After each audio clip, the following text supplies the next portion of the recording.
Hey everyone, welcome back to NEET निकेतन।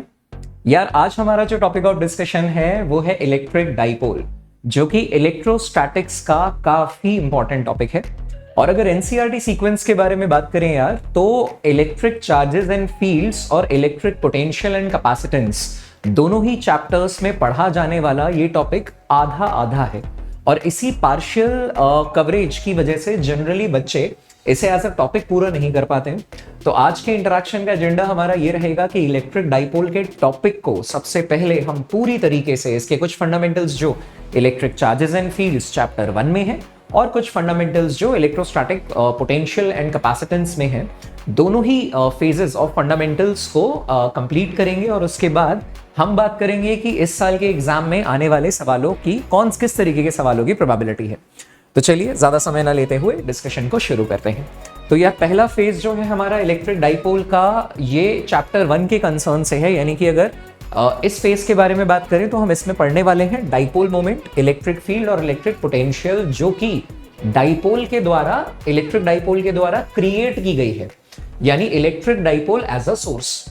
कुछ slides के बाद, कुछ इसको समझने के बाद, कुछ सवाल करने के बाद, कुछ स्लाइड्स के बाद हम शुरू करेंगे इलेक्ट्रिक डाइपोल को जब एक्सटर्नल इलेक्ट्रिक फील्ड में रखा जाता है, यानी as a test charge system रखा जाता है, तो क्या होगा। तो पहले बात कर रहे हैं electric dipole as a source charge system, इसकी वजह से क्या फील्ड और पोटेंशियल है। और फिर बात करेंगे electric dipole as a test charge system, यानी कि इसे जब एक्सटर्नल इलेक्ट्रिक फील्ड में रखा जाएगा तो डाइपोल क्या एक्सपीरियंस करता है। ऑलराइट, अब और इन सभी बातों को हम इसी इंटरेक्शन में कंप्लीट करने वाले हैं। अगर आप पहली बार इस प्लेटफॉर्म पर आए हैं तो यार इसे शेयर सब्सक्राइब करना बिल्कुल भी ना भूलें, और लिंक में दिए गए डिस्क्रिप्शन को से आप नोट्स जो है वो डाउनलोड कर सकते हैं।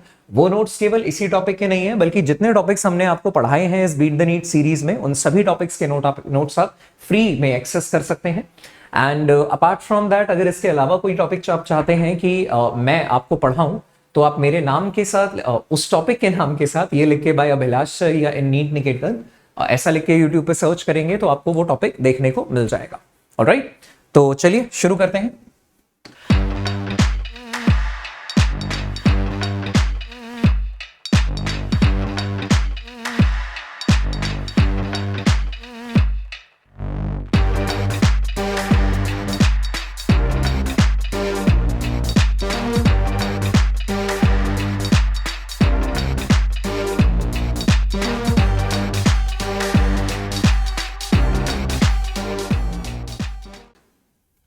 पहले देखते हैं डाइपोल का कॉन्सेप्ट क्या है यार। पहली बात करेंगे हम इलेक्ट्रिक डाइपोल मोमेंट की। तो यार कॉन्सेप्ट ये है कि हमारा डाइपोल तब बनता है जब हमारे सिस्टम में इक्वल एंड अपोजिट चार्जेस हो। तो सबसे बेसिक सिस्टम कौन सा हो गया, ये प्लस क्यू है, ये माइनस क्यू है, और दोनों के बीच की जो लेंथ है उसे आप लेंथ ऑफ डाइपोल बोल सकते हो। फॉर्मूले को इजिली याद रखने के लिए जनरली इसे 2a की फॉर्म में एक्सप्रेस किया जाता है। ठीक है, तो ये सिस्टम जो इक्वल एंड अपोजिट चार्जेस का हो, इसे इलेक्ट्रिक डाइपोल कहा जाता है। और ऐसे केस में इनका आइडेंटिकल टाइप के चार्जेस होना बिल्कुल भी जरूरी नहीं है। मतलब एक चार्ज रॉड हो जाता, एक चार्ज रिंग हो जाता, इन बॉडीज का आपस में आइडेंटिकल होना, एक जैसा होना बिल्कुल भी जरूरी नहीं है। एक पॉइंट और दूसरा रॉड हो सकता है, दोनों रॉड्स हो सकते हैं, एक रिंग एक डिस्क हो सकती है, मगर मुद्दा यह है कि चार्जेस का मैग्नीट्यूड इक्वल होना चाहिए और नेचर अपोजिट होना चाहिए, और उनके बीच में कोई फाइनाइट सी सेपरेशन होनी चाहिए। तो अगर मैं यहां पे डिफाइन करने की कोशिश करूं इलेक्ट्रिक डाइपोल मोमेंट, जो कि अपने आप में एक वेक्टर क्वांटिटी होती है यार, डाइपोल से associated electric dipole moment, fine, ये p वेक्टर होता है। तो इसके मैग्नीट्यूड को निकालने का तरीका और इसकी डायरेक्शन को निकालने का तरीका बिल्कुल ही अलग है। मैग्नीट्यूड अगर हम बात करें तो इलेक्ट्रिक डाइपोल मोमेंट का मैग्नीट्यूड निकाला जाता है, magnitude of any charge, plus charge और माइनस चार्ज दोनों का मैग्नीट्यूड सेम होना चाहिए। तो magnitude of any charge into distance of separation between them, L, या आप इसे कह सकते हैं magnitude of any charge into 2a, the distance of separation between them. और अगर डायरेक्शन के बारे में बात करें तो इसकी डायरेक्शन चार्जेस से रिलेटेड बाकी सारे फिजिकल क्वांटिटीज जो होती हैं, फील्ड, पोटेंशियल, फील्ड या फोर्स, जो वेक्टर क्वांटिटी होती है, उससे थोड़ा सा हटके होता है। जैसे इलेक्ट्रिक फील्ड की जो डायरेक्शन होती है वो पॉजिटिव चार्ज से नेगेटिव चार्ज होती है, उसी तरीके से इलेक्ट्रिक डाइपोल मोमेंट की जो डायरेक्शन होती है वो पॉजिटिव से नेगेटिव ना होकर वो नेगेटिव टू पॉजिटिव होती है। मैंने कहा ना थोड़ा सा हटके होती है, उल्टी होती है। यानी कि यहां पे नेगेटिव चार्ज से पॉजिटिव चार्ज की तरफ एक electric dipole moment vector directed होगा, जिसके मैग्नीट्यूड को निकालने का तरीका तो यार ये है हमारी नजरों के सामने। ठीक है, अब बात कर लेते हैं थोड़ा सा और। यार अगर हमारे पास डाइपोल मोमेंट डाइपोल गिवन है, ठीक है, ये हमारा डाइपोल है जिसके चार्जेस हैं +q -q और ये 2a है डिस्टेंस ऑफ सेपरेशन दोनों के बीच की, which is less than r short dipoles के लिए, शॉर्ट डाइपोल्स के लिए। और हमारे सिलेबस में केवल और केवल शॉर्ट डाइपोल्स ही हैं। ओके, हमारे सिलेबस में केवल और केवल शॉर्ट डाइपोल्स हैं। अब यार ऐसी सूरत में इस सिचुएशन में r क्या है? r उस पॉइंट की दूरी है सेंटर ऑफ डाइपोल से जिस पॉइंट पे अभी अभी हम इलेक्ट्रिक फील्ड और इलेक्ट्रिक पोटेंशियल निकालना चाहते हैं। किसके कारण? पूरे के पूरे डाइपोल सिस्टम के कारण। यानी कि अगर मैं इन दोनों को ज्वाइन करने वाली एक लाइन इमेजिन करूं, इन दोनों पॉइंट चार्जेस को एज ऑफ नाउ ज्वाइन करने वाली एक लाइन इमेजिन करूं, तो ये लाइन एक्सिस ऑफ डाइपोल या एक्सियल लाइन कहलाती है। सेंटर ऑफ डाइपोल यार O होता है, और एक्सियल लाइन से परपेंडिकुलर लाइन जो सेंटर ऑफ डाइपोल से पास होती हो, इस लाइन को इक्वेटोरियल लाइन कहा जाता है। ठीक है, इक्वेटोरियल लाइन। अब मुद्दा यह है कि सेंटर ऑफ डाइपोल O से किसी एक पर्टिकुलर दूरी पर मेरा एक पॉइंट लाई कर सकता है। वो दूरी हो सकता है एक्सियल लाइन, यानी कि वो पॉइंट जो हो सकता है वो एक्सियल लाइन पर हो, वो पॉइंट हो सकता है इक्वेटोरियल लाइन पर हो, और वो पॉइंट हो सकता है कि कहीं एक रैंडमली। ओके, तो मैं उसे यहां ले लेता हूं कहीं। ठीक है, जरा ध्यान से समझिएगा। मान के चलते हैं कि एक्सियल लाइन पे जो पॉइंट है वो A है, A। ठीक है, इक्वेटोरियल लाइन पे जो पॉइंट है वो B है, और कोई रैंडम जो पॉइंट है वो C है, जिसका position vector with respect to centre of dipole यार R वेक्टर है। इलेक्ट्रिक डाइपोल मोमेंट की डायरेक्शन नेगेटिव से पॉजिटिव U होगी। और अगर ये दोनों वेक्टर्स आपके सामने हैं तो दोनों ही vectors tail to tail join हैं, इनके बीच में बनने वाला छोटे वाला एंगल जो होगा वो फाई होगा, वेक्टर एंगल, छोटे वाला एंगल फाई। यानी कि अगर मैं इक्वेटोरियल लाइन के बारे में बात करूं तो इस एंगल फाई की वैल्यू 90 डिग्री हो जाएगी, और अगर मैं एक्सियल लाइन के बारे में बात करूं तो इस एंगल फाई की वैल्यू या तो 0 डिग्री हो सकती है या 180 डिग्री। डायग्राम में आप लोगों की अंडरस्टैंडिंग के लिए मैंने 2a को और इस r को कंपेरेबल दिखाया है, मगर ध्यान रखिएगा कि शॉर्ट डाइपोल जो हमारे सिलेबस में है, जिनके सभी ही रिजल्ट्स एक्सपेक्टेड हैं कि आप याद रखेंगे, उन सभी शॉर्ट डाइपोल सिस्टम के लिए 2a दूरी r के कंपैरिजन में काफी ज्यादा छोटी है, और जो फॉर्मूले मैं आपके सामने लिखने वाला हूं वो भी केवल शॉर्ट डाइपोल के लिए ही एप्लीकेबल है। तो एक्सियल लाइन पे कोई पॉइंट A है, उसके केस में क्या होगा? तो आप बोलेंगे कि यहां पे यदि मैं फील्ड के बारे में बात करूं, मैं इलेक्ट्रिक फील्ड के बारे में बात कर रहा हूं A पॉइंट के, तो उसका फॉर्मूला निकल कर आता है 2kp/r³। 2kp/r³, मैं पूरा का पूरा वेक्टर ही लिखना पसंद करूंगा, that is equal to 2kp/r³। Okay, और अगर हम यहां पर जिक्र करें पोटेंशियल का, तो आप बोलेंगे potential at point A, axial point पे जो पोटेंशियल होता है उसका फॉर्मूला होगा +-kp/r²। ये डिपेंड करेगा कि आप कौन से चार्ज के पास हैं। यदि आप पॉजिटिव चार्ज के पास हैं, nearer to the plus charge, तो आपका पॉजिटिव पोटेंशियल डोमिनेट करेगा। अगर आप नेगेटिव चार्ज वाले रीजन में है, उससे क्लोज है, तो नेचुरली आपका नेगेटिव चार्ज जो है वो डोमिनेट करेगा। ऑलराइट, तो ये सारी कहानी किसकी है बॉस? एक्सियल पॉइंट की। ठीक है, मतलब आपका जो पॉइंट है वो एक्सिस पे, डाइपोल एक्सिस पे लाई कर रहा है। यहीं अगर हम बात करें इक्वेटोरियल की, तो बी पॉइंट आपका इक्वेटोरियल पॉइंट हो गया है। बी पॉइंट, वहां जो वेक्टर होता है वो डाइपोल मोमेंट से उल्टी डायरेक्शन में होता है, -kp/r³ होता है। और एक्सियल और इक्वेटोरियल के मैग्नीट्यूड में भी देखिए डबल का रिलेशनशिप होता है।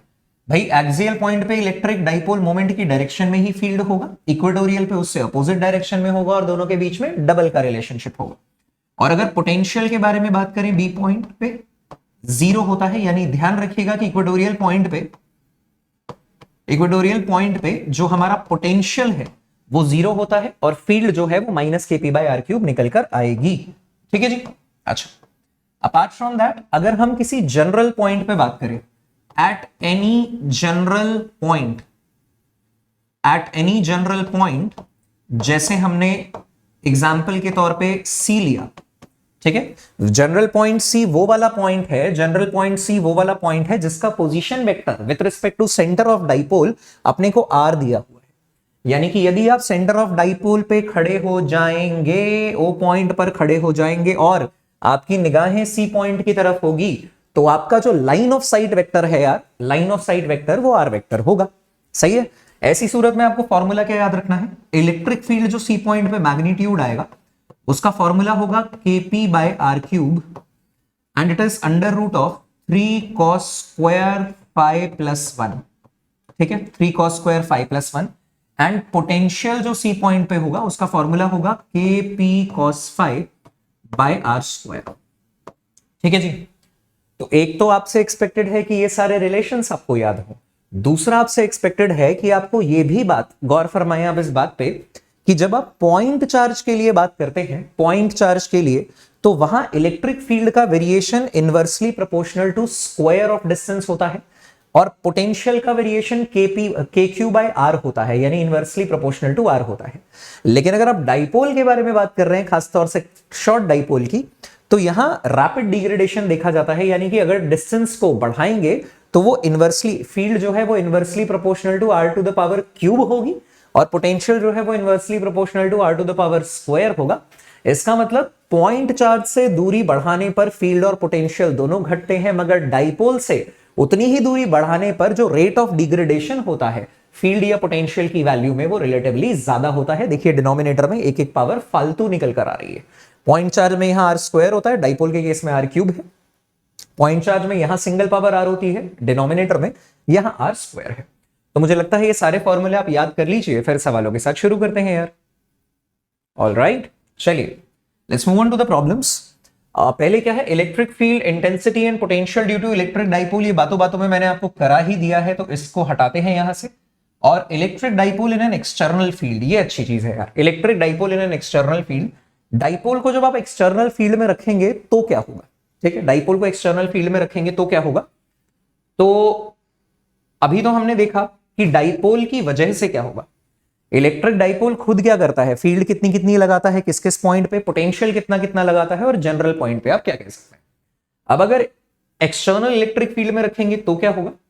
इन यूनिफॉर्म इलेक्ट्रिक फील्ड हमें ये बात समझनी पड़ेगी, in uniform electric field, external electric field, net force जो लगेगा भाई वो इक्वल एंड अपोजिट लगता है। तो ध्यान रखना है आपको, ऑलवेज जीरो होगा, ऑलवेज जीरो होगा। और नेट टॉर्क जो होगा वो जीरो भी हो सकता है और नॉन जीरो भी, मे और मे नॉट बी जीरो, मे और may not be zero. Basically ये अपने आप में एक वेरिएबल टॉर्क होता है, वेरिएबल होता है। कैसे होता है इस बात को अभी समझेंगे। मान लीजिए आपने एक यूनिफॉर्म इलेक्ट्रिक फील्ड के बारे में बात की है, ठीक है जी। तो अगर आप एक यूनिफॉर्म इलेक्ट्रिक फील्ड के बारे में बात कर रहे हैं तो नेचुरली मैं उसे पैरेलल इक्वी स्पेस्ड लाइन से मेंशन करूंगा, ठीक है। ये हो गया है एक्सटर्नल इलेक्ट्रिक फील्ड। इस एक्सटर्नल इलेक्ट्रिक फील्ड में मान के चलते हैं कि आपने एक डाइपोल सिस्टम रखा है, प्लस माइनस जिनके बीच की ये जो दूरी ली गई है बेटा वो 2a ली गई है। और ऐसा मान लेते हैं कि ये E0 है इसका मैग्नीट्यूड। सपोज कीजिए ये जो आपने इलेक्ट्रिक फील्ड एक्सटर्नली कंसिडर की है उसका मैग्नीट्यूड कितना है, E0 है। ऐसी सूरत में क्या आप ऐसा बोल पाएंगे कि पॉजिटिव चार्ज पे जो फोर्स लगता है वो फील्ड की डायरेक्शन में लगता है और वो QE0 लगेगा, और नेगेटिव चार्ज पे जो फोर्स लगेगा वो फील्ड से उल्टी डायरेक्शन में, लेकिन वो भी QE0 लगेगा क्योंकि फील्ड तो यूनिफॉर्म है। तो आप देख सकते हैं यार equal and opposite forces exist कर रहे हैं जिसके कारण नेट फोर्स हमेशा जीरो आएगा, मगर ये टर्निंग इफेक्ट देगा जिसे आप टॉर्क बोलते हैं। तो यहां पे कुछ रिजल्ट्स हैं जो मैं एक्सपेक्ट करता हूं कि आपको याद रहे, ठीक है। वो रिजल्ट्स क्या क्या है जरा देख लेते हैं। मैं सबसे पहले बात करूंगा टॉर्क की। भाई हमने कहा टॉर्क मे और मे नॉट बी जीरो, तो ये जो टॉर्क निकलता है ये कैसे निकलता है, ये टॉर्क निकलता है P क्रॉस E से, दैट इज अगर मैं टॉर्क का मैग्नीट्यूड निकालने के बारे में बात करूं तो वो निकलेगा PE sine five, PE sine five या पीई साइन थीटा।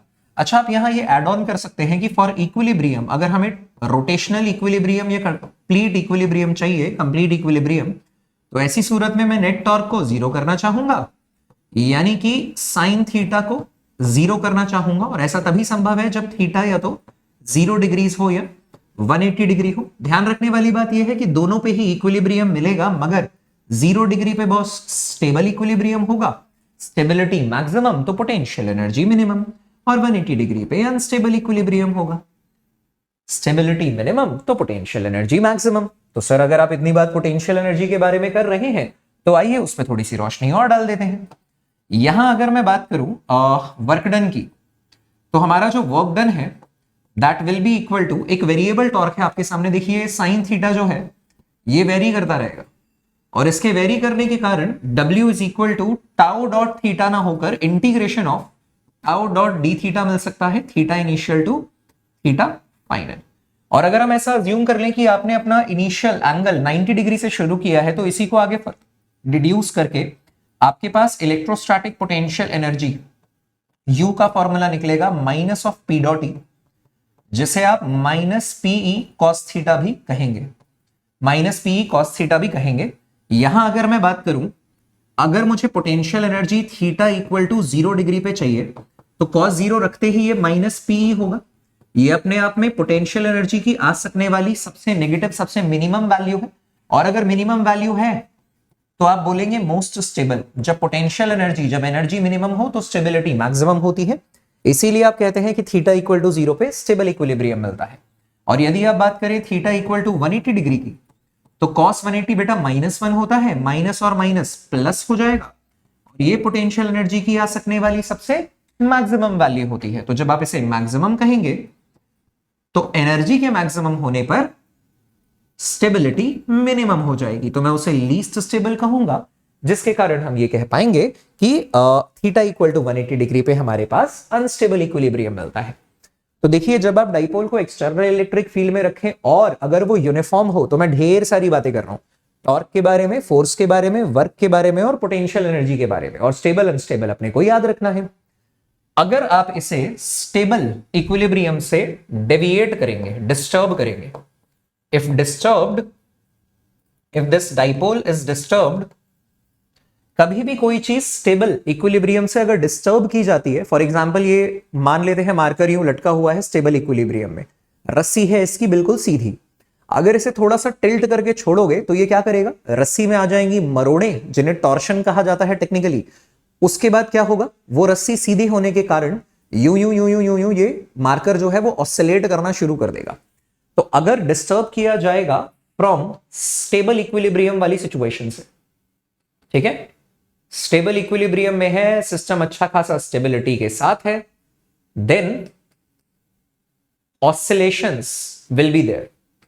और अगर ऑसिलेशंस आएंगी, ऑसिलेशंस विल बी देयर, और अगर ऑसिलेशंस आएंगी तो उनका जो टाइम पीरियड होगा यार, टाइम पीरियड टी, जो नेचुरली रेसिप्रोकल होगा यार फ्रीक्वेंसी के, या इसे आप लिख दोगे ओमेगा बाय 2 पाई, और 2 पाई बाय ओमेगा यहां पर, ठीक है ना, t is equal to 2 pi by omega, ये बराबर हो जाएगा 2 pi under root I by PE के, 2 pi under root I by PE, जहां पर आपका जो E है, P डाइपोल मोमेंट हो गया, E आपका एक्सटर्नल इलेक्ट्रिक फील्ड हो गया, और ये जो I है बॉस, ये है moment of inertia. Electric dipole system अपने एक्सिस के अबाउट जब रोटेट कर रहा है, रोटेट करना शुरू कर रहा है, तो उसका मोमेंट ऑफ इनर्शिया भी कंसिडर करना पड़ेगा।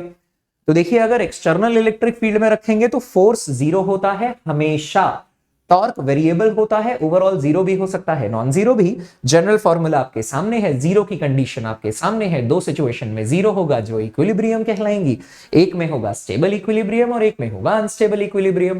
बिल्कुल बाय हार्ट इन फॉर्मूले को याद रखना है, क्योंकि एग्जैक्ट फॉर्मूले जो है वो मैग्नेटिक्स में रिपीट भी होने वाले हैं, ठीक है। मैग्नेट, जब बार मैग्नेट ऑसिलेट करेगा वहां पे भी पूरी कहानी डिट्टो ऐसी ही है, मोमेंट ऑफ इनर्शिया भी ऐसा, डाइपोल मोमेंट की जगह मैग्नेटिक मोमेंट होगा, और एक्सटर्नल इलेक्ट्रिक फील्ड की जगह एक्सटर्नल मैग्नेटिक फील्ड होगा, ठीक है जी। चलिए आगे बात करते हैं। अगर हम बात करें electric dipole and external electric field, तो यूनिफॉर्म की कहानी तो आपके सामने, यूनिफॉर्म की कहानी आपके सामने है। आउट ऑफ सिलेबस है नॉन यूनिफॉर्म की कहानी। लेकिन नॉन यूनिफॉर्म में होता क्या है ये बात आपको पता होनी चाहिए, क्योंकि सर इलेक्ट्रिक फील्ड तो यूनिफॉर्म भी हो सकती है, उसके बारे में आपने इतनी सारी बातें कही, लेकिन नॉन यूनिफॉर्म के बारे में भी तो कहना बाकी है।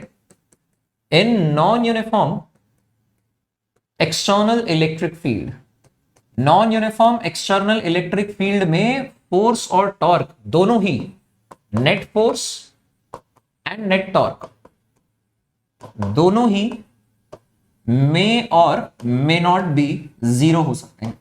वो जीरो भी हो सकते हैं और नॉन जीरो भी हो सकते हैं, जीरो भी हो सकते हैं और नॉन जीरो भी हो सकते हैं। मुझे लगता है बात समझ में आ गई है ना। फोर्स भी वेरिएबल हो जाएगा क्योंकि मैग्नेटिक एक्सटर्नल इलेक्ट्रिक फील्ड ही वेरिएबल है। और बच्चा पार्टी ठीक एग्जैक्टली सारी बातें आप मुझे एक इलेक्ट्रिक डाइपोल की बजाय बार मैग्नेट यानी कि मैग्नेटिक डाइपोल के बारे में कहते हुए सुनेंगे, और एक बार एक करंट कैरिंग लूप यानी कि जो कि अपने आप में एक मैग्नेटिक डाइपोल की तरह बिहेव करता है, हर करंट कैरिंग लूप, उसके बारे में भी कहते हुए सुनेंगे। तो जो बातें आपके सामने हो रही है बॉस, ये 3 बार हमारे सिलेबस में होनी है। एक बार चैप्टर 1 चैप्टर 2 इलेक्ट्रोस्टैटिक्स के दौरान, एक बार magnetism moving charges and magnetism में करंट कैरिंग कॉइल के डिस्कशन के दौरान, और एक बार मैग्नेटिज्म एंड मैटर में बार मैग्नेट के डिस्कशन के दौरान। तो सेम कहानी है, exactly similar kind of relations हैं, तो इन्हें याद कर लो तो सवाल शुरू कर सकते हैं यार। ऑलराइट, चलिए अब आ गई सवालों की बारी। First question is polar molecules are the molecules. Polar molecules कौन से मॉलिक्यूल होते हैं यार, जैसा आप केमिस्ट्री में भी पढ़ते हैं, वाटर जैसे H2O partial positive partial negative charge induce हो जाएगा। वाटर जैसे मॉलिक्यूल्स जिनमें एक परमानेंट डाइपोल मोमेंट होती है और परमानेंट पोलैरिटी सेपरेशन हो चुकी होती है, ऐसे मॉलिक्यूल्स को पोलर मॉलिक्यूल्स कहा जाता है। तो देखिए ऑप्शन पढ़ते हैं। Polar molecules are the molecules having zero dipole moment. नहीं यार, उनको तो नॉन पोलर कहते हैं। Acquire a dipole moment only in the presence of electric field. नहीं, जैसे हीलियम गैस के एटम्स हैं, अपने आप में नॉन पोलर हैं, मगर एक्सटर्नल इलेक्ट्रिक फील्ड की मौजूदगी में उनके सेंटर ऑफ पॉजिटिव और नेगेटिव चार्ज जो होते हैं वो सेपरेट हो जाते हैं, पोलैरिटी इंड्यूस हो जाती है। मगर नॉन पोलर के केस में, पोलर तो वो होते हैं जिनका अपने आप में एक परमानेंट इलेक्ट्रिक डाइपोल मोमेंट पहले से ही हो। तो एक्वायर्ड नहीं होता है, एक्वायर्ड नहीं होता है, ऑलरेडी होता है। Having a permanent electric dipole moment, this is absolutely true. Acquire तो वो करेंगे जो खुद पोलर नहीं है, तभी तो वो पोलैरिटी एक्वायर करेंगे। जिनका नाम ही पोलर है उन्हें एक्वायर करने की जरूरत नहीं है, उनके पास ऑलरेडी जो पोलैरिटी है वो अवेलेबल है। ठीक है जी, चलिए अगला सवाल देखते हैं। 3 पॉइंट चार्जेस, मैं उम्मीद करता हूं कि ये स्क्रीन पे आपको क्लियरली दिख रहा हो, एक बार मैं देख लेता हूं। सवाल थोड़ा अच्छा सा है यार, मैं डायग्रामेटिकली एक्सप्लेन भी करता हूं, अगर फॉन्ट में थोड़ा ऊपर नीचे कुछ लगे तो मैं आपको एक्सप्लेन किए देता हूं। 3 point charges +q -2q and +q are placed at x 3 coordinates. भाई एक कोऑर्डिनेट x एक्सिस पे है, एक y एक्सिस पे है, एक z एक्सिस पे है। ठीक है, ये x एक्सिस, ये y एक्सिस, ये z एक्सिस, 3 पॉइंट्स हैं x0 z0 एंड ya। मतलब एक पॉइंट है हमारा यहां पे जिसका x कोऑर्डिनेट भी 0 है, y कोऑर्डिनेट a है और z कोऑर्डिनेट 0 है। एक पॉइंट है हमारा x0 y0 z0 यानी ओरिजिन 0 0 0, और एक पॉइंट है हमारा x equals to a y0 and z0। x equals to a, y coordinate 0 है बॉस और z कोऑर्डिनेट भी 0 है। तो ये रहे 3 पॉइंट और इस पे रखे गए हैं 3 चार्जेस। कौन कौन से?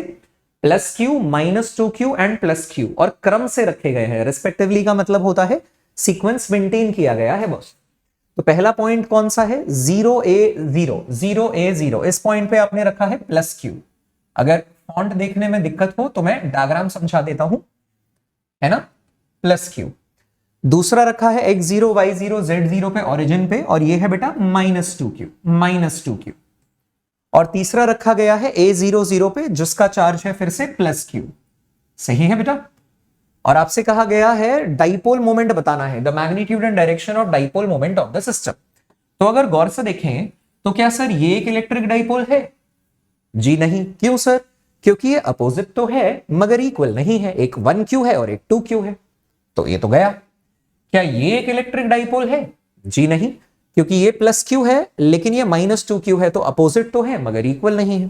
तो आइए क्या करें, इस माइनस टू क्यू को ब्रेक कर देते हैं माइनस क्यू और माइनस क्यू में, सो दैट एक माइनस क्यू के साथ नेगेटिव टू पॉजिटिव डायरेक्टेड एक इलेक्ट्रिक डाइपोल मोमेंट यहां मिल जाएगा।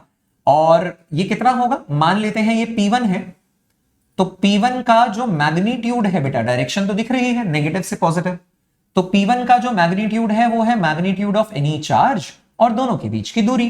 तो भाई ओरिजिन से इस पॉइंट की दूरी क्या है, इसका y coordinate, that is a। Similarly इस नेगेटिव चार्ज के चलते नेगेटिव से पॉजिटिव एक और डाइपोल मोमेंट एस्टैब्लिश हो जाएगा, नेगेटिव से पॉजिटिव, और उसका मैग्नीट्यूड क्या होगा, magnitude of any charge, that is q। क्यों सर, क्योंकि मैंने इस माइनस टू क्यू को सिंगल माइनस क्यू के साथ ब्रेक कर दिया, माइनस क्यू में ब्रेक कर दिया। एक की पेयरिंग ऊपर वाले के साथ हो गई और एक की पेयरिंग आगे वाले के साथ हो गई, है ना। और दोनों के बीच की दूरी क्या है, 0 से a, 0 0 तक, ये भी हो गई a। तो अगर आप गौर से देखें ये दोनों ही फोर्स डाइपोल मोमेंट का मैग्नीट्यूड बराबर है। आप लिख भी सकते हैं कि जो सिस्टम का नेट डाइपोल मोमेंट होगा वो होगा P1 जो कि J कैप में है प्लस P2 जो कि I कैप में है। P1 कितना, QA J कैप में प्लस QA I कैप में, और अगर QA बाहर निकाल लिया जाए तो ये आ गया है I cap plus J cap.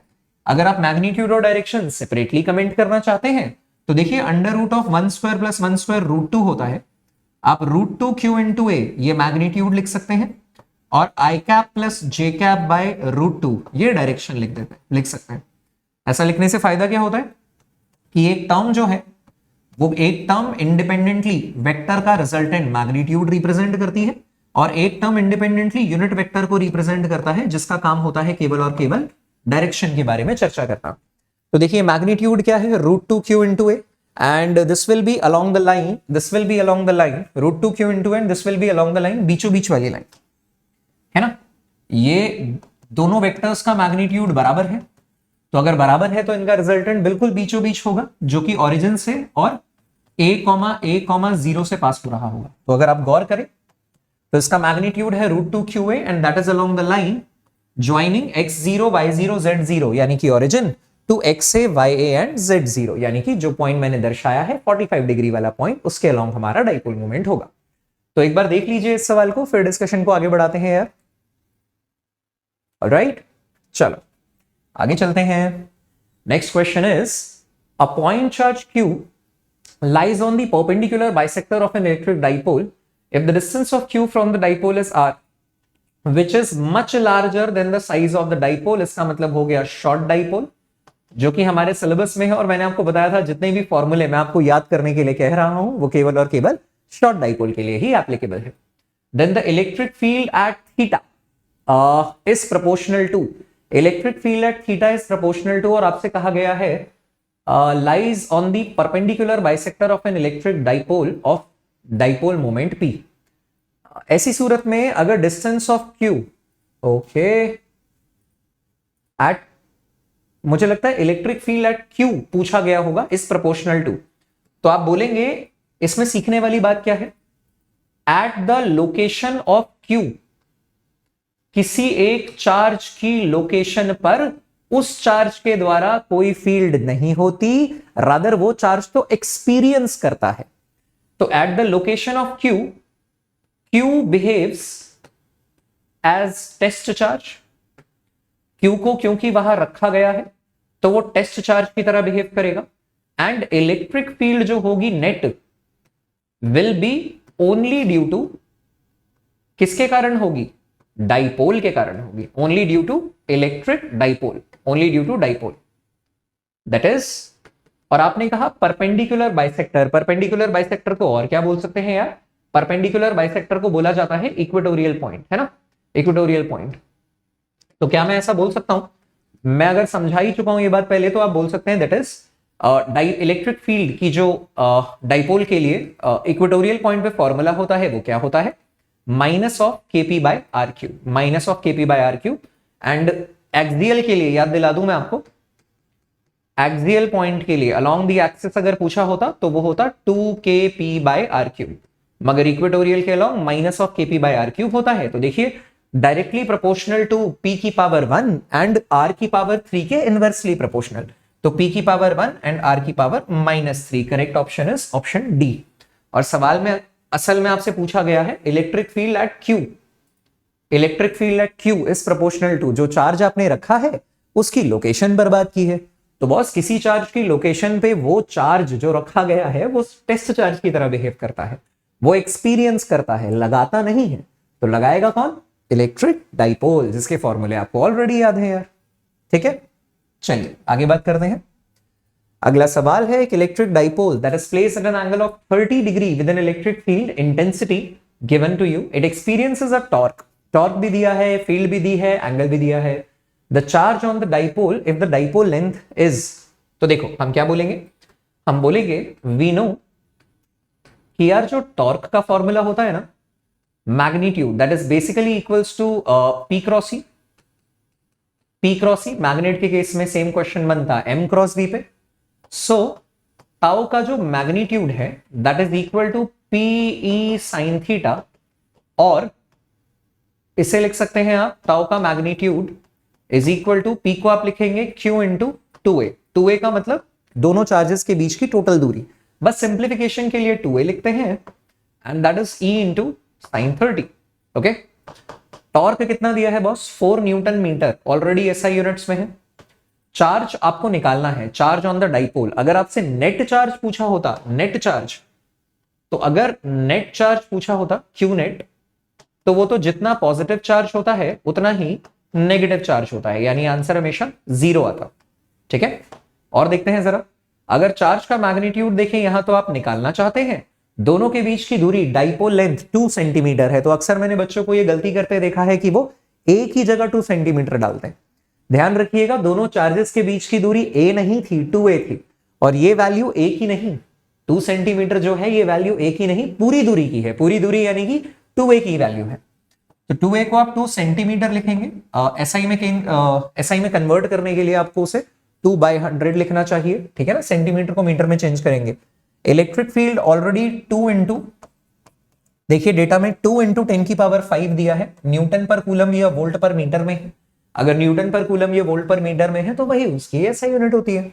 And sine 30 degree, sine 30 is 1/2। Okay, sine 30 is 1/2। तो आप जरा गौर से देखिए, तो आप कहेंगे ये 4 और ये 4 कैंसिल आउट हो गया है, ठीक है। एंड व्हाट एल्स, ये 100 जो हो, this can be 1, that is mod Q, and this is 100 which means यहां पे ये हो जाएगा 10 की पावर 3। 10 की पावर 5 को 100 से कैंसिल करेंगे, 10 की power 3, and sine 30 is 1/2 which means mod Q is equal to 2 into 10 to the power -3, और simply you can say 2 milli coulomb, 2 milli coulomb, which means the correct option is option C, 2 milli coulomb. Simple calculation based problem है, बस उन्होंने दो फॉर्मूले को आपस में relate कर दिया है। एक है एक्सटर्नल फील्ड में रखे जाने पर लगने वाले टॉर्क का फॉर्मूला, और दूसरा है इलेक्ट्रिक डाइपोल से एसोसिएटेड इलेक्ट्रिक डाइपोल मोमेंट का फॉर्मूला। मुझे लगता है माइनर फॉर्मूले हैं यार, एनसीईआरटी के सारे फॉर्मूले तो हम याद करके चलते ही हैं, इस वजह से ये सवाल तो बनाना बहुत ईजी होना चाहिए।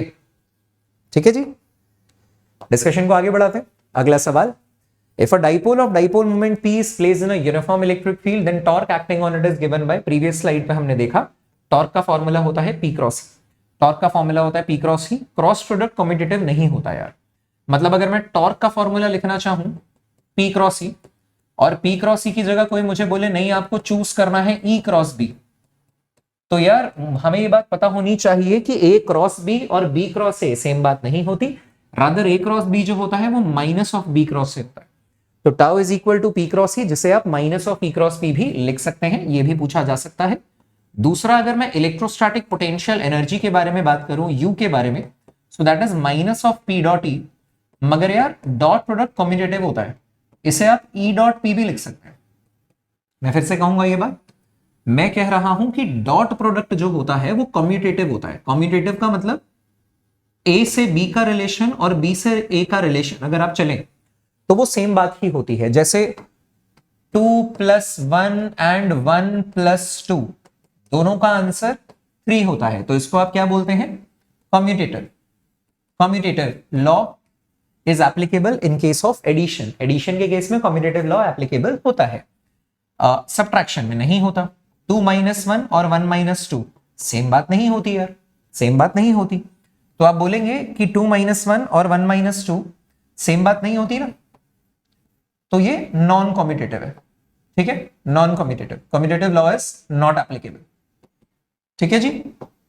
इसी तरीके से 2 × 1 एंड 1 × 2 एक ही बात होती है, बट 2/1 और 1/2 एक बात नहीं होती। तो कहने का मतलब एडिशन कॉम्यूटेटिव है, सब्ट्रैक्शन कॉम्यूटेटिव नहीं होता। Multiplication of two real numbers commutative है, मगर division of two real numbers commutative नहीं होता। इसी तरीके से वेक्टर प्रोडक्ट के बारे में बात करें तो A.B और B.A सेम ही बात होती है, कॉम्यूटेटिव लॉ इज एप्लीकेबल। मगर A क्रॉस B और B क्रॉस A सेम बात नहीं होती। अगर लैंग्वेज की टर्म्स में ये बात पूछे तो ध्यान रखिएगा। ठीक है, ठीक है, चलिए आगे बढ़ते हैं। अब बात है यार इलेक्ट्रिक डाइपोल को, अब जो सवाल करने वाले हैं वो सवाल है जब आपने इलेक्ट्रिक डाइपोल को एक्सटर्नल इलेक्ट्रिक फील्ड में रखा होगा तो क्या होगा, आइए वो देखते हैं।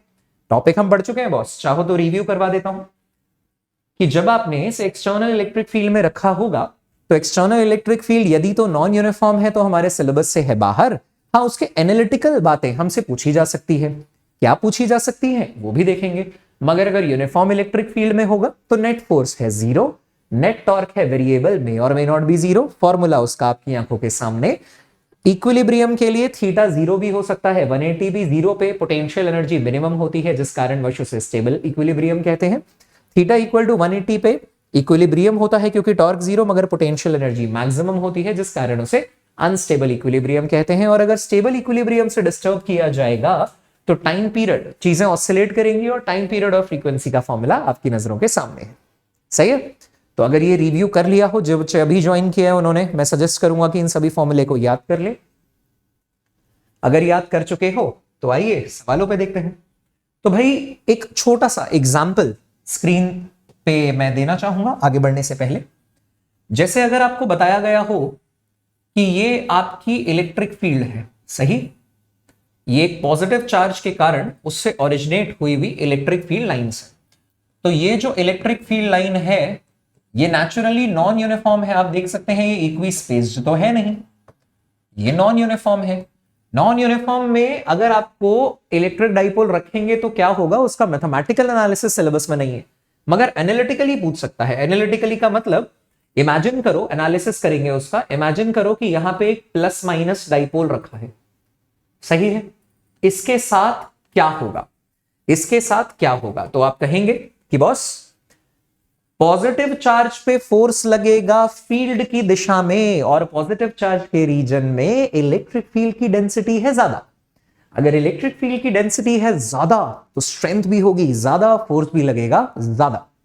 पॉजिटिव चार्ज पे फील्ड की दिशा में फोर्स लगेगा क्योंकि फील्ड है स्ट्रॉन्ग, लाइंस है क्लोज, डेंसिटी है ज्यादा, तो फील्ड की डायरेक्शन में लगेगा बड़ा फोर्स, लार्ज फोर्स। ठीक है, और नेगेटिव चार्ज पे जो फोर्स लगेगा वो फील्ड से उल्टी डायरेक्शन में लगेगा, मगर इलेक्ट्रिक फील्ड लाइन से एक दूसरे से दूर जा चुकी, जिस कारणवश वीक फोर्स लगेगा, वीक फोर्स। तो आप बोलेंगे एफ स्मॉल जो लग रहा है ऐसा लग रहा है। ऐसी सूरत में अगर कोई आपसे पूछे बताओ नेट फोर्स कितना होगा, तो मैंने कहा मैथमेटिकल एनालिसिस आपके सिलेबस से बाहर है, मगर नेट फोर्स किधर को होगा वो तो आप बता सकते हैं। बड़ा फोर्स लगा है फील्ड की डायरेक्शन में, छोटा फोर्स लगा है फील्ड से उल्टी डायरेक्शन में नेगेटिव चार्ज के कारण, तो आप देख सकते हैं कि नेट फोर्स जो आया यार वो इधर आएगा। तो दैट इज डाइपोल जो होगा, dipole will start moving towards right, dipole will start moving towards right. एक बात, अब इसका जो राइटवर्ड मोशन है, सिंस आप बोलेंगे बिकॉज नेट फोर्स की direction is towards right, net force जो है यार वो इधर की तरफ डायरेक्टेड है, तो डाइपोल पूरा का पूरा उठ के इधर चलने लगेगा। दूसरा, जब भी कोई चीज नेचर में अपने आप हो रही होती है, यानी हम नेचुरल प्रोसेसेस के बारे में बात कर रहे हैं, जब भी कोई प्रोसेस नेचर में अपने आप हो रहा होता है यार, उस प्रोसेस में पोटेंशियल स्टेबिलिटी गेन होती है। नेचर लव स्टेबिलिटी, कोई भी काम होगा उसमें नेचर जो है वो स्टेबिलिटी की तरफ जाने की कोशिश करेगा, सिस्टम को ज्यादा स्टेबल बनाने की कोशिश करेगा, और जब भी सिस्टम ज्यादा स्टेबल होता है, अभी हमने सीखा था कि उसकी पोटेंशियल एनर्जी कम हो जाएगी। फॉर एग्जाम्पल, इस पेन को अगर मैं छोड़ूं तो ये नीचे गिर रहा है, ये नीचे गिर रहा है ग्रेविटेशनल फोर्स के इन्फ्लुएंस में या ग्रेविटी के कारण। जब वो नीचे गिर रहा है यार, तो वो स्टेबिलिटी को गेन कर रहा है, क्योंकि वो फोर्स के इन्फ्लुएंस में चलता जा रहा है। वो तब तक नहीं रुकेगा जब तक वो धरती पे आके स्टेबल नहीं हो जाता, राइट? ये किसी सरफेस से कॉन्टैक्ट में आके, now it is not an equilibrium. So you will say कि जब भी कोई चीज अपने आप हो रही है, अपने आप गिर रहा है, तो पोटेंशियल एनर्जी होगी वो डिक्रीज होगी, क्योंकि स्टेबिलिटी बढ़ती चली जा रही है। नेचुरल प्रोसेसेस में स्टेबिलिटी बढ़ेगी, नेचर लव स्टेबिलिटी। तो आप ये बोलेंगे बिकॉज नेट फोर्स जो है वो इधर की तरफ लग रहा है, और ऐसे केस में स्टेबिलिटी जो होगी वो बढ़ जाएगी यार, stability increases and potential energy, electrostatic potential energy यहां पे यू जो है वो डिक्रीज करेगा। पिछली कुछ मिनट में कई बार हम देख चुके हैं कि जब जब स्टेबिलिटी ज्यादा हो रही है तब तब पोटेंशियल एनर्जी कम, और जब जब पोटेंशियल एनर्जी ज्यादा हो रही है तब तब स्टेबिलिटी कम। इस एग्जाम्पल को ध्यान में रखिएगा, एग्जाम में पूछा जा सकता है। बढ़ाते हैं डिस्कशन को थोड़ा सा और आगे। कॉन्सेप्ट में आपको ऑलरेडी करवा चुका हूं, और अब बात कर रहे हैं किसकी, फिर से कुछ सवालों की। तो ये सवाल जस्ट अभी हमने किया था कि अगर इलेक्ट्रिक डाइपोल को आप रखेंगे एक्सटर्नल इलेक्ट्रिक फील्ड में तो उसके साथ क्या होगा। ये सवाल हम ऑलरेडी कर चुके हैं, ठीक है, अभी हमने किया था। एक ये सवाल देखते हैं, देखो जस्ट अभी मैंने आपको बताया है कि ये किधर की तरफ जाएगा। अभी हमने सीखा पॉजिटिव चार्ज पे फील्ड की डायरेक्शन में ये राइट की तरफ जाएगा, और इसकी पोटेंशियल एनर्जी, क्योंकि स्टेबिलिटी गेन हो रही होगी, तो इसकी पोटेंशियल एनर्जी जो है वो डिक्रीज होगी। Discussed on previous slide, discussed just now, ठीक है, फाइन। चलिए आगे बढ़ाते हैं डिस्कशन को। एन इलेक्ट्रिक डाइपोल, और इसमें इनफैक्ट मैं मॉडिफिकेशन देना चाहूंगा आपको। मान लीजिए कि इलेक्ट्रिक फील्ड लाइंस यूं आ रही है, मान लीजिए इलेक्ट्रिक फील्ड लाइंस यूं आ रही है, एक नेगेटिव चार्ज, एक नेगेटिव सोर्स चार्ज की तरफ, एक नेगेटिव सोर्स चार्ज की तरफ, और आपने ठीक इसी ओरिएंटेशन में अपना इलेक्ट्रिक डाइपोल रख दिया है। आपने इलेक्ट्रिक डाइपोल रखा ये पॉजिटिव और ये नेगेटिव चार्ज, ठीक है। अब इस रीजन में ना आप नेचुरली बोल पाओगे कि यहां पे इलेक्ट्रिक फील्ड लाइंस की डेंसिटी कम है, तो वीकर एक्सटर्नल इलेक्ट्रिक फील्ड होगी, वीकर एक्सटर्नल इलेक्ट्रिक फील्ड, क्योंकि इलेक्ट्रिक फील्ड लाइंस एक दूसरे से दूर दूर है, या यूं कहें कि सोर्स चार्ज से दूर है तो फील्ड वीक है, इसीलिए फील्ड लाइंस की डेंसिटी वीक है, कम है। और यहां पे अगर हम बात करें तो फील्ड लाइंस एक दूसरे के पास ज्यादा है, डेंसिटी ज्यादा है, जिस कारणवश इलेक्ट्रिक फील्ड, भाई डेंसिटी जितनी ज्यादा होती है इलेक्ट्रिक फील्ड लाइंस की, स्ट्रेंथ भी इलेक्ट्रिक फील्ड की उतनी ज्यादा होगी। तो आप ये बोलेंगे कि ये स्ट्रॉन्गर एक्सटर्नल इलेक्ट्रिक फील्ड है, स्ट्रॉन्गर एक्सटर्नल इलेक्ट्रिक फील्ड है। अब अगर आप समझें कि इन पे फोर्सेस किधर लगेंगे, तो आप बोलेंगे पॉजिटिव चार्ज पे फोर्स लगता है फील्ड की डायरेक्शन में, मगर क्योंकि फील्ड कमजोर है तो आप इसे बोलेंगे कि स्मॉल फोर्स लग रहा है फील्ड की डायरेक्शन में। और नेगेटिव चार्ज पे फोर्स लगता है फील्ड की उल्टी डायरेक्शन में, मगर क्योंकि फील्ड स्ट्रांग है तो एफ लार्ज जो लगा वो ऐसे लगा। As a result net force जो आया, as a result net force जो आया वो ऐसे आया, ठीक है। नेट फोर्स जो निकल कर आया वो ऐसे निकल कर आ गया है, और इसका मतलब है नेट फोर्स टुवर्ड्स लेफ्ट आया। लेकिन अगर मैं बात करूं कि ये सिस्टम चलेगा कहां, तो जिधर नेट फोर्स लगेगा उधर ही चलेगा, मगर क्या आपको चलाना पड़ा या खुद ब खुद हुआ?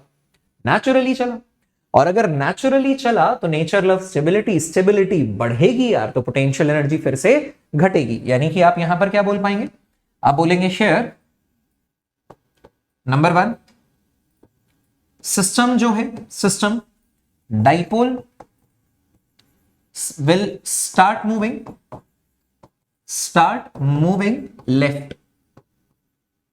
लेफ्ट। भाई डाइपोल सिस्टम जो है वो लेफ्ट की तरफ चलना शुरू होगा, क्योंकि उस पर लगने वाला नेट फोर्स इधर है। तो आप बोलेंगे कि नेट फोर्स जो लग रहा है उसकी डायरेक्शन किधर है बॉस, वो इधर की तरफ है। स्टेबिलिटी क्या होगा, फिर से ये नेचुरली चलेगा बॉस, नेचुरली चलेगा तो स्टेबिलिटी बढ़ जाएगी एंड इलेक्ट्रोस्टैटिक पोटेंशियल एनर्जी जो है वो घट जाएगी, है ना। जब जब प्रोसेस खुद ब खुद हो रहा है, आपको करने की कुछ जरूरत नहीं है, तब तब वो प्रोसेस नेचर में स्टेबिलिटी को फेवर करने के लिए होता है, और पोटेंशियल एनर्जी का डिक्रीमेंट नेचुरली ऑब्जर्व होगा, राइट। चलिए मुझे लगता है ये स्टेबिलिटी, एनर्जी, इन सब चीजों पे आ गई होगी अच्छी कमांड। देखते हैं अगला सवाल।